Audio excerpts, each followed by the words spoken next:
বসে কৃষ্ণ বলরাম মনের আনন্দে একটা খেলা করছে। তখন মহাদেব নীলার পাশ থেকে দাঁড়িয়ে রামটানার খেলা দর্শন করে প্রভু মনে মনে মনের আনন্দে একটা পদ গেয়েছে। ঠিক আছে,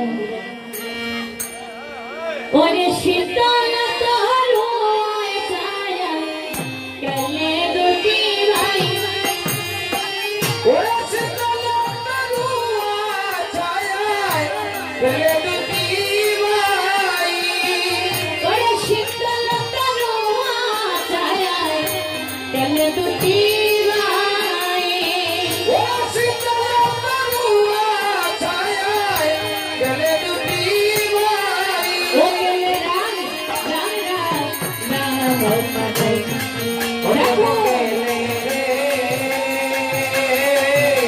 রাম রাম রাম রাম, ওরে রাম কানাই দুই ভাই দুই মিলে গেলা, ওরে রাম কানাই দুটি ভাই দুই মিলে গেলা, ওরে রাম কানাই দুটি ভাই তারা দুই দিকে গেলা, ওরে রাম কানাই দুটি ভাই দুই দিকে গেলা, ও রাম তো কেলুয়া বাছিয়া নিলা, ওরে লালো যত কেলুয়া বাছিয়া নিলা, ওটা তো কেলে রে রাম রাম রাম কানাই। ও দেখো গেলে রে রাম, আজ মনে বড় সাপ জেগেছে। আজ দুই ভাইয়ের মধ্যে দুটো পক্ষ হয়েছে, একদলই প্রধান হলে তুমি আর একদলই প্রধান হলাম আমি। তবে একটা কাজ করো না দাদা, বৃন্দাবনের যত সময় আছে প্রত্যেককে তুমি ডেকে আনো, কে কার পক্ষে যাবে? বলরাম বলল কেন খেলা করবে সত্য জরাধি হরে কৃষ্ণ হরে কৃষ্ণ।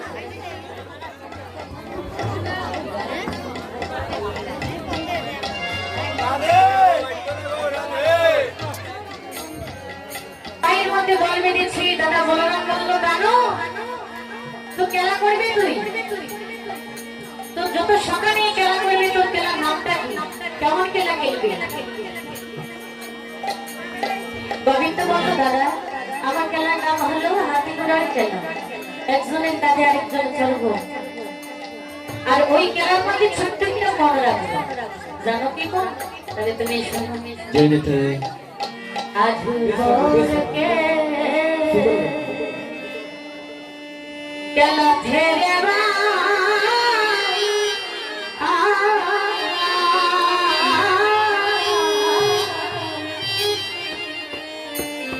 যে দোলো হারিবে দাদা রে দাদা রে হায় হায় রে আজ গুরুকে লাতের মাই, ও কানাই যে দোলো হারিবে, ও দাদা বলাই রে হে, ও দাদা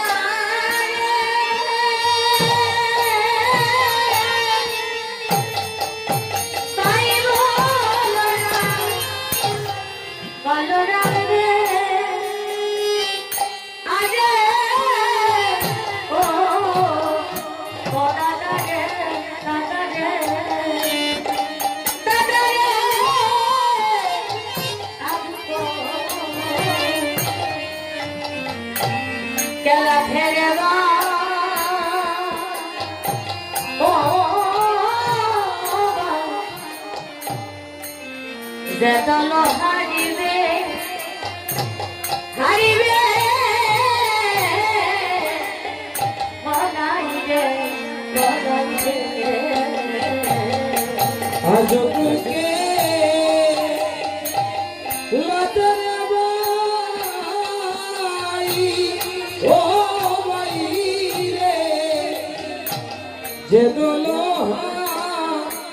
রিবে দাদা বলাই রে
জয়ী দলকে কাঁধে করে নিয়ে ওই বংশমতির চলে যেতে হবে।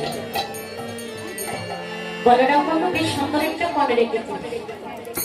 কেন ভালো একটা মনে রেখেছিস? তবে হেরে আমি প্রস্তুত আছি। বলরাম যত সখা ছিল সবাইকে ডেকে ডেকে বলল, সখা তোমরা কে কার পক্ষে যাবে বিলম্ব না করে চলে যাও।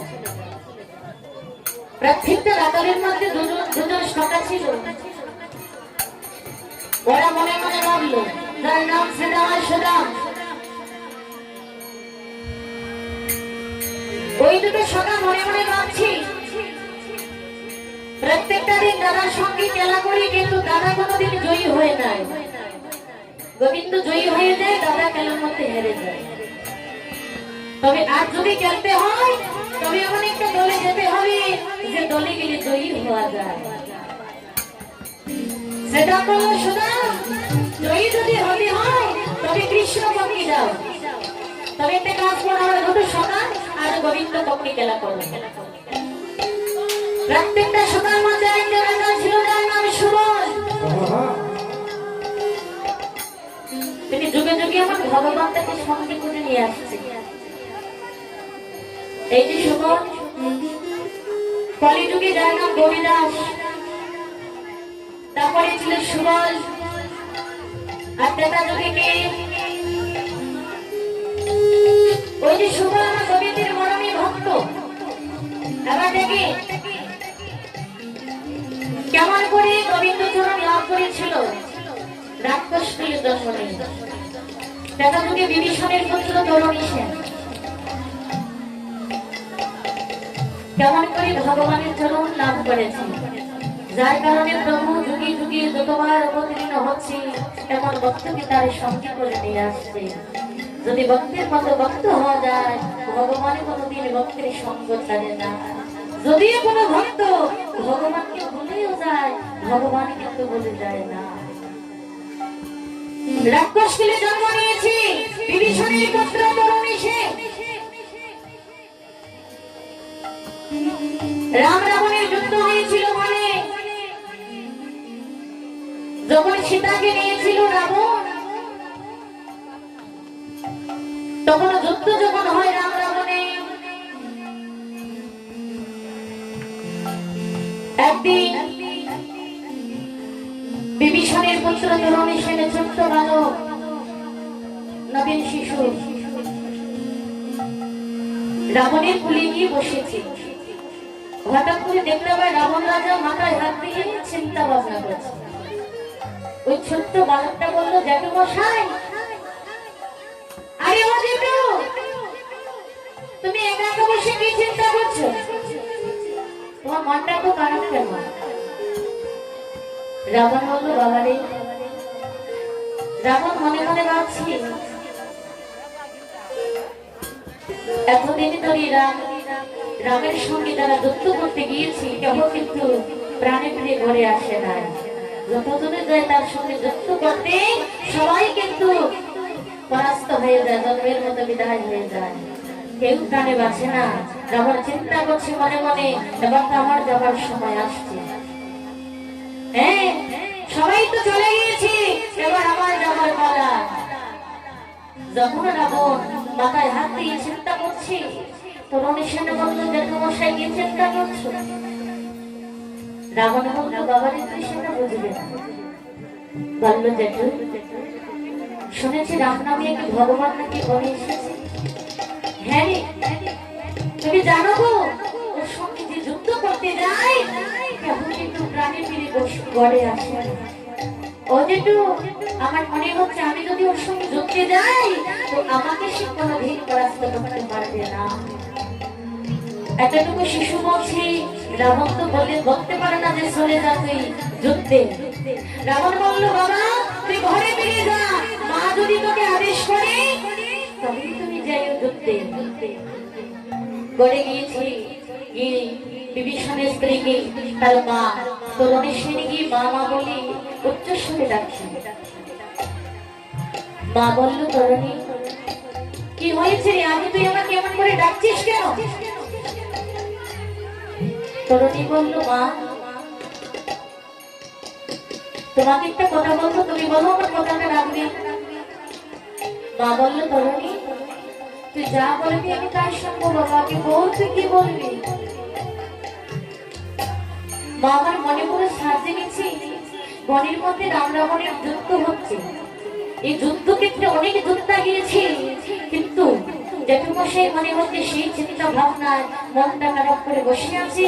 তো আমার মনে হচ্ছে আমি যদি যুদ্ধ করতে যাই ও আমাকে সে কোনোদিন পরাস্ত করতে পারবে না।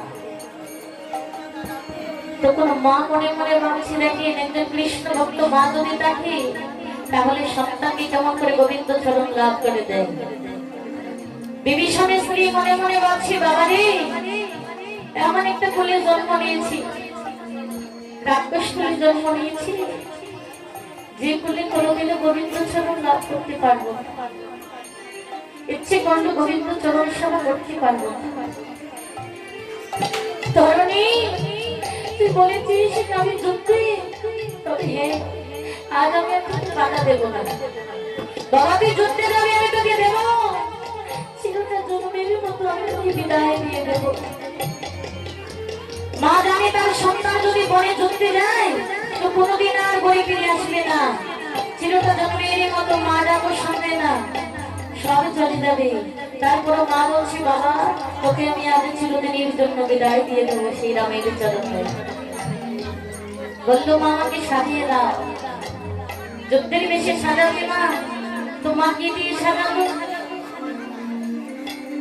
আজ তরুণীকে কোটরার মধ্যে চন্দন এনে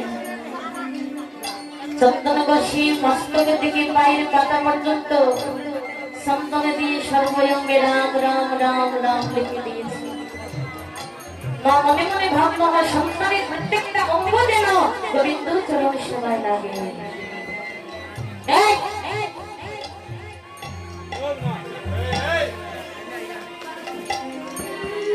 মা মনে মনে ভাবছি প্রত্যেকটা অঙ্গ যেন আমার সন্তানের গোবিন্দ চরণ সেবায় লেগে যায়। এই জন্য আজ মা এত সুন্দর করে সাজিয়ে দিয়েছি। সাজিয়ে দিয়ে বললো, বাবা তুই চলে যা, যুদ্ধে যাবি তো যা বাবা, আমি তোকে বিদায় দিচ্ছি, তুই যুদ্ধে গিয়ে যেন জয়ী হয়। মায়ের কথা বলে সন্তানকে যুদ্ধে পাঠিয়ে দিয়েছি। ছোট্ট তরুণী সেন যখন উচ্চস্বরে রাখছি, বনের মধ্যে প্রমাণ করে উচ্চস্বরে রাখছি, কোথায় রাম নামে ভগবান, কোথায় আছো লুকিয়ে? দেখো আমি কি এসেছি তোমার সঙ্গে যুদ্ধ করার জন্য, যদি তোমার সাহস থাকে তাহলে এসো আমার সঙ্গে যুদ্ধ করো। যখন এই এতটুকু সন্তান শিশু যখন বলেছি, তো প্রভু আমার ছিল আড়ালে যখন ছুটি এসে আসলো, তখন এসে দেখতে পাই নতুন একটা শিশু এত সুন্দর করে তাকে ডাকছে যুদ্ধের জন্য। তখন শিব প্রভু বিভীষণকে ডেকে ডেকে বলছে, "ও বিভীষণ, শোনো শোনো।" কি প্রভু? ওই যে একটা সন্তান, ছোট্ট একটা বালক দেখতে পাচ্ছ, ওটাকে তুমি চিনতে পারো? দেখো তো দেখি ওকে চিনতে পারো কিনা। বিভীষণ যখন তার পুত্রের বদনের দিকে তাকিয়েছে, সে দেখে তার নিজের সন্তান। যখন পুত্রের বদন দর্শন করলো, তখন আর বিভীষণ ধৈর্য ধরতে পারে না।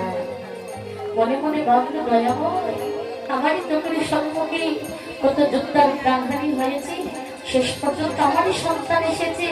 তবে হ্যাঁ, এটা যে আমারই সন্তান আমি পরিচয় দেব না আমার বলে, আজ সন্তান যখন এসেছে তোমার চরণ সেবা লাগিয়ে দেবেন, তাই বলল প্রভু। যোদ্ধা ক্ষেত্রে যখন এসেছে, যোদ্ধা যতই ছোট হোক, তারপর সে একজন যোদ্ধা তোমার সঙ্গে যুদ্ধ করতে এসেছে, যাও তুমি যুদ্ধ করো। যখনই প্রভু তীর ধনুক হাতে করে নিয়ে একটা বাণ পরিশ্রম করে, এমন একটা বাণ নিক্ষেপ করলো, কিন্তু তার অঙ্গের মধ্যে আঘাত করতে পারে না। তখন তরুণীর সম্মুখে গিয়ে যখন ওই বাণটি দর্শন করতে পায় যে তার মস্তক থেকে পা পর্যন্ত রাম রাম রাম লেখা, ওই বাণটি মনে মনে ভাবছে, কি আমি কার অঙ্গে আঘাত করবো? যে অঙ্গে আমার প্রভুর নাম লেখা, ওই অঙ্গে তো কোনোদিন আঘাত করতে পারবো না। চলে গেল আমার প্রভুর কাছে। প্রভু বলল, বিভীষণ, মনে ভেবেছিল সামান্য বালক, সে তো সামান্য বালক নয়, কত যোদ্ধা করে এসেছে, কিন্তু এমন বৈষ্ণবকে ধারণ করে তো কোনোদিন যোদ্ধা ক্ষেত্রে আসে নাই। তুমি বলে দাও, ওকে আমি কি হনুমান নিক্ষেপ করলে তাকে পরাস্ত করতে পারবো? বিভীষণ বলে দিল, প্রভু, ওকে যদি পরাস্ত করতে হয় তবে ওর অঙ্গে তুমি বৈষ্ণব বাণ নিক্ষেপ করো। সাথে সাথে বৈষ্ণব বাণ যখন নিক্ষেপ করলো, তরুণী দাঁড়িয়ে আছে, তীর ধনুক হাতে করে নিয়ে তার দেহটা থেকে মস্তকটা ছেদন হয়ে মাটির মধ্যে কাটা মস্তক যখন পড়েছে, তখন কাটা মন্দ রাম রাম রাম বলি আমার প্রভুর চরণ পাশে এসেছে। যখন ওই বিভীষণ দেখতে পায় যে তারই পুত্রের দেহ থেকে যখন মস্তকটা আলাদা হয়ে গিয়েছে, মাটির মধ্যে পড়েছে, তখন কি কোনো বাবা স্থির থাকতে পারবে? এতক্ষণ লুকিয়ে রেখেছিল, পরিচয় দেয় নাই। তখন সেই বিভীষণ ওই কাটা মস্তকটা হাতে করে নিয়ে পজর দ্বারা নয়নের জল পরিশ্রম করছে। প্রভু বলল, বিভীষণ, এই যুদ্ধা ক্ষেত্রে কত যোদ্ধা প্রাণ হারিয়েছি, কোনদিন তোমার নয়নে জল দেখি নাই, তবে আজ তুমি কাটা মস্তক হাতে নিয়ে কাঁদছো কেন? বিভীষণ বলল, দয়াদেবী, যে কাটা মস্তক হাতে নিয়ে নয়ন জল পরিশ্রম করছি, ওই সন্তানটা আর কারো নয় গো, একটা মাত্র সন্তান তুমি আমাকে দিয়েছিলে, আর সেই সন্তান তোমার চরণে আমি নিবেদন করেছি। যেই নাকি একথা বলল, প্রভুকে বিভীষণকে জড়িয়ে ধরে বলল, বিভীষণ, কত ভক্ত দেখেছি বিভীষণ, এমন ভক্ত কোনোদিনও আমি দেখি নাই যে পিতা হয়ে পুত্রের মৃত্যুর সন্তান বলে দিতে পারে, এমন বাবা কি আছে? প্রভু বলল, বিভীষণ, তুমি বলো বলো, আমার কাছে তুমি কি চাও? তুমি যে ধন চাইবে সবই তোমাকে দিয়ে দেব। বিভীষণ বলল, প্রভু, যদি দিতেই হয় আমি কোনো ধন চাই না, কোনো সম্পদ চাই না, যদি দিতে হয় এই ধনটা যেন আমি কৃষ্ণ ধনে ধনী হতে পারি। হে দয়াময়, যখন আমি চিরবিদায় হয়ে যাব, সেদিন যেন তোমার যুগলের রূপ দর্শন করতে পারি, তোমার চরণ যেন আমি জনমেরই মতো সেই